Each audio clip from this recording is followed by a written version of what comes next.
Cameras rolling, and action. Who is Marcus Scotney? Yeah, it's just like, why is Marcus Scotney? It's very philosophical for a Friday morning. Sorry, are we rolling? Yes. Oh, we are rolling. We are rolling. I am Marcus. I'm an ultra runner based in the Peak District in the UK, and I've been ultra running now for 11 years and have been fairly successful at ultra marathons in the UK. I've run for Great Britain 3 times. As a runner and as a successful runner, I've also struggled for many years with depression, and that depression has been fairly debilitating in my life, and it took me a long time to start drawing the comparisons and seeing how the running actually helped with my mental health, and especially with trail running outside. There's so many studies on the benefits of being outside and mental health, with what the colour green does for our mental state as well. So one of the things why I think running is so good for mental health is one, it gives you opportunity to disconnect. And we're so connected into the world at the moment. You know, there's so much vying for our attention. And when you go for a run, you can hear your footfall, you can hear the wind blowing, you can really, just focus on the scenery and the trees around you. You can listen to your breath. And those sounds around you just completely take you away from so much of what's going on around you. It is so uplifting. And racing gives you that opportunity at times to be so disconnected as well, because in a race environment, for that time, even if it is a 12-hour, 20-hour, 8-day race, you are just focused on that race. You are focused on that journey from A to B. You're focused on getting to the next aid station. You're focused on getting up that next hill, coming down the next hill. And that is your focus for that piece of time. I think you have to weigh up why you want to win, or do you view that you can always win? Now, part of it is having that confidence, and when you've started to taste success, you become more and more confident, and that gives you the confidence to continue to push yourself in training and see the boundaries of where you can go. And I don't think until you really start racing and putting yourself in different races that you maybe start developing that confidence. So Cape Wrath was a revelation. That was the light bulb moment where my mind was just like, how the hell did I manage to run for 8 days in that state, and every day wake up and just go, I'm going to push today. I'm going to push how far I can go, even though you're tired and fatigued and you've been running for maybe 6 days. But that was the one time when I came back and was just like, right, I need to work out, I need to explore, I need to study, I need to read up on how I created that mindset, or where did that come from? Why have I got that mental capacity? And you do have to be very able to adapt and adjust your goals or expectations in a race. And that doesn't mean you're failing. And that's the other thing, because if you're not careful, you then think you're failing, and this comes down to that defining.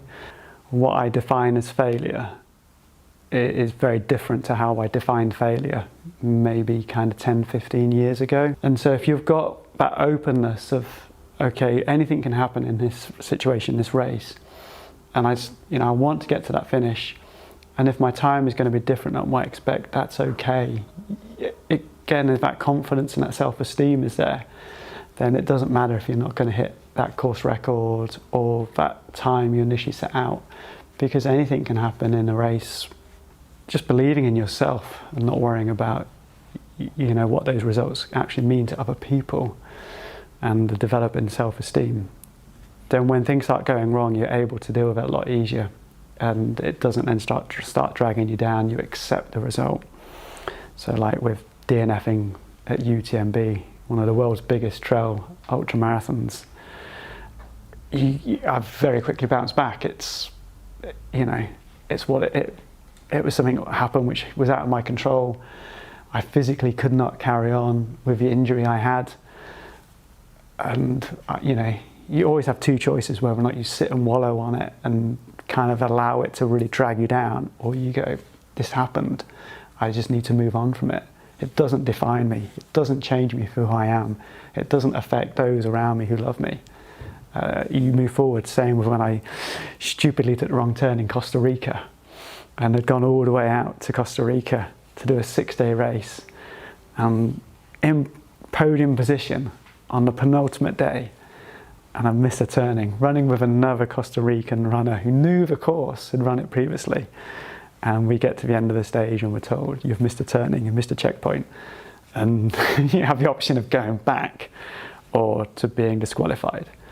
And in that moment, you're like, okay, well, it's only 5K, but Costa Rica's 38 Celsius, 80% humidity, we had no water, there was no water available for us. And I took the decision to be disqualified. And I was absolutely gutted, really, really cut up about it. But through reflection, through spending some time journaling, sitting on the beach in Costa Rica in Drake's Bay, which is one of the most amazing, beautiful spots in the world, you have those moments of reflection and you realise, actually, I'm in a good place here. I'm in Costa Rica, and this doesn't change me who I am. This is just another story. It's just another part of the story of the runner I am. But there's something what happens within the brain. There's something in the mindset that continues to push on. Now, is this because of being on that journey? Because you want to get to the finish line, and when you get to the finish line, you know you've been successful. You've got something tangible to work towards, where so often in life, sometimes we don't have such a clear finish line. We maybe have some deadlines, or we maybe have some meetings or some expectations, but none of them are as deliberate or defined as a finish line in a race, giving you that journey.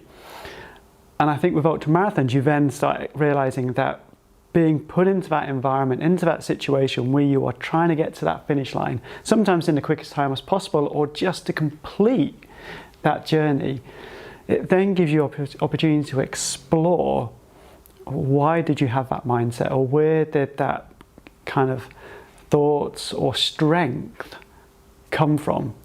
But because ultramarathons, they give us the opportunity to go and play, to explore, to do things we probably wouldn't normally think we're capable of doing. And that then gives you more confidence, more strength to deal with other aspects and areas of life. Internal monologue going on there. About God, you're going to have so much to edit, sorry. That's all right.